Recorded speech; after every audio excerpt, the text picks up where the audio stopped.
Thanks for tuning in to the Urban Scope podcast. We have a good topic for you today. Very controversial topic. I had a lot of time to think about this one. So it's basically, Dr. Umar's comments on hip hop. So Dr. Umar stated that hip hop hasn't done anything in its 50-year history for the black community. So just a little basis on everything about Dr. Umar. Dr. Umar is Pan Africanism. He's all about Pan Africanism. He's all about Garveyism. He's all about empowering the black community. You know, us getting our own facilities, our own Black Wall Street, our own infrastructure, our own, so we don't have to rely on anybody else, rely on any other cultures, any other races, and stuff like that. So his thing is all about, mostly financial empowerment. With his school that he's been building for the last, decade or so, is geared to serve the black community and build our own educational structure within within society, mostly within the United States, but I'm pretty sure he would want to expand eventually if he gets there. But that's his whole premise is we need our own things. We need our own structure. We need our own, community. We need our own strength and not rely on other people, which he thinks we do a little bit too much of. So that's his thing. I wouldn't say it's strictly financial, but it's mostly empowering, and empowerment comes from that financial aspect, right? So that's where he's trying to get to. So I see where he comes from when he says hip hop hasn't done anything for the black community, but there's so many layers to that. Not only it's more than a financial. You have to look at it more from a financial lens and from a monetary lens. Everything isn't statistical. Everything isn't tangible. Everything can't be measured. So when he says hip hop hasn't done anything for the black community in its 50-year existence, there's a couple things I think he's not taking into account. So in the interview Hustle Over Everything with Mouse Jones, he's saying that hip hop is selling death and destruction to my kids while your kids are going to a $30,000 a year privileged white school. And he said that's what you call a traitor. The hip hop community has betrayed Black America. I'm not sure how much of a hip hop fan he is. A lot of the stories told in hip hop are real life accounts of what happened. I know a lot of people, you know, discredit the credibility for some people's story, but it's supposed to be, a real life account of what they went through, an autobiography of sorts. And if it's not a real story, you're supposed to, I know growing up, I took it as a movie or a story like, like a Spielberg would tell or, just, I took it with a grain of salt. I didn't see it happen. I just only know what they told me. But I didn't let it affect my daily life. Like I said, I listened to a lot of conscious rap, so it really wasn't a lot of those stories. Even though I did listen to those stories growing up, listen to Memphis rap and things like that. But he's not taking into account to that's not just hip hop. Only looking at it from one lens is totally wrong. So the way you look at hip hop is you're looking at everything, anything that you would look at. There's pros, there's cons, there's good, there's the bad. I think he's not taking into account what hip hop has done for people on a social, well, not even social level. I would just say from a emotional standpoint, the emotion it provokes, the inspiration that it provokes, the how many lives has it changed for the better? Don't just take stories of killing and shooting and black on black violence. Take into account everything. So, you know, coming up in the inner youth, as an inner youth, there's a lot of times where, you know, in order for me to see success as realistic, I have to see it from somebody from my neighborhood, somebody that looked like me, somebody who came from a similar story. And there's no other better storytellers than hip hop.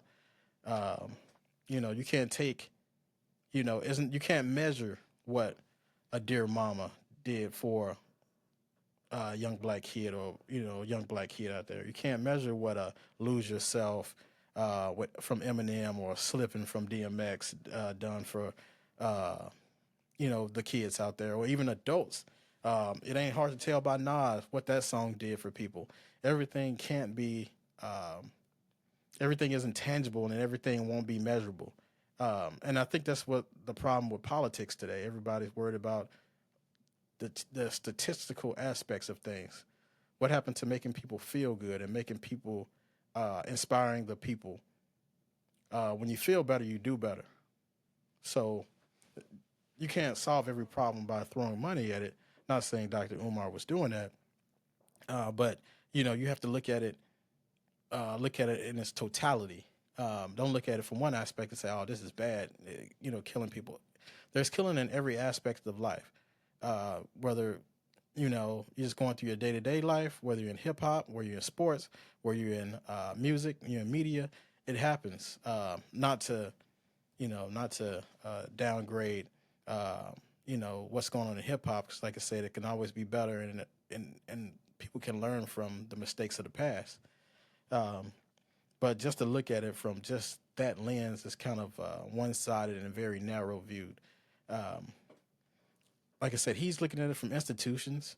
Like stuff in hip hop doesn't get covered unless it's bad most of the time. Killer Mike opened his own bank, his own financial institution, and did he get much coverage? No, I haven't seen much coverage other than when he was on the Breakfast Club and went to a couple other press runs. But I have never heard Dr. Umar bring up uh, Killer Mike's bank that he opened.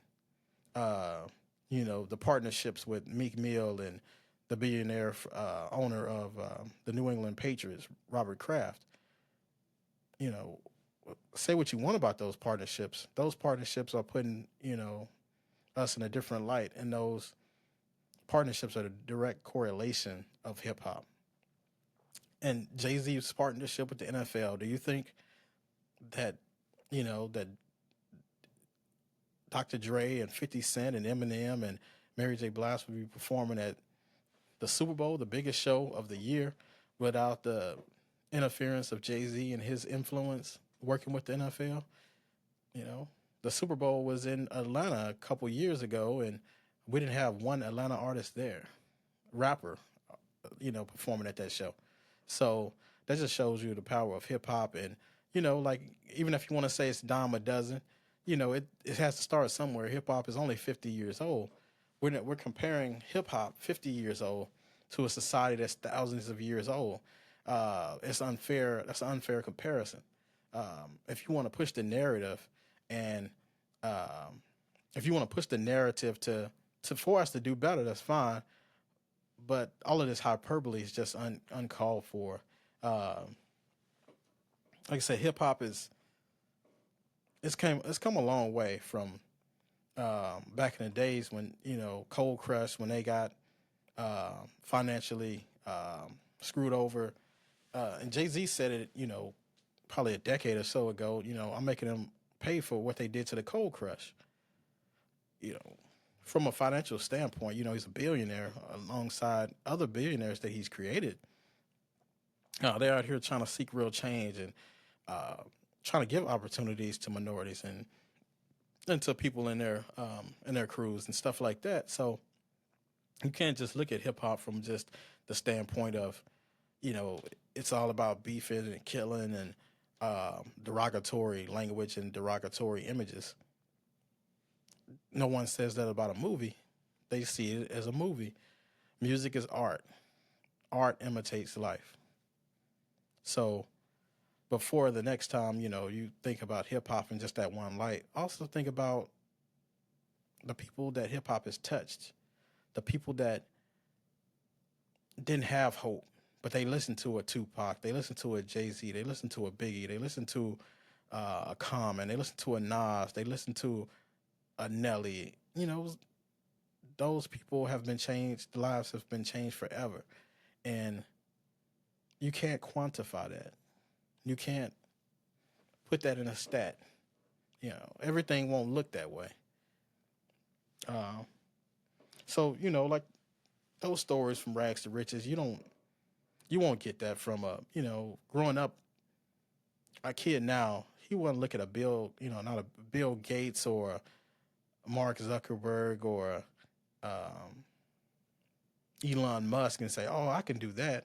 No, he's gonna look at a Jay Z. He's gonna look at a Rihanna. He's gonna look at a Dr. Dre and say, "I can attain these things." These people came from humble beginnings, similar to myself, and they made it to where they made it to.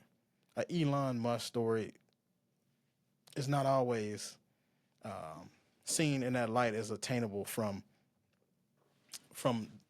a young, especially a young minority standpoint. Maybe a suburban kid may look at it that way, but coming from where we come from, if you're not check to check, you've made it.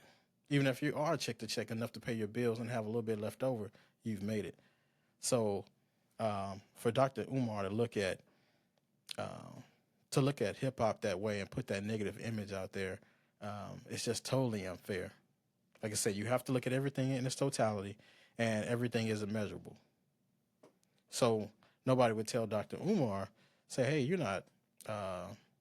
haven't done anything for the black community other than go on press runs and get views and get your name recognition out there." That would be unfair because we don't know what he do behind closed doors. We're not, like I said, everything isn't measurable. So for fairness, sometimes you have to look at the coin both sides. Now, if you feel hip hop hasn't done anything for you, that's specific to you and you have that right. But to say it has done nothing for anyone in society other than get a couple people rich and a couple people got jobs, that's totally unfair. 50 Cent recently, a couple weekends ago in Shreveport, opened his studio up, creating thousands of jobs for people. I don't know if they're African American specifically, but with his autonomy on the situation, and it's his situation, he can hire whoever he wants to put in those positions. But he's creating so many jobs for blacks, similar to Tyler Perry.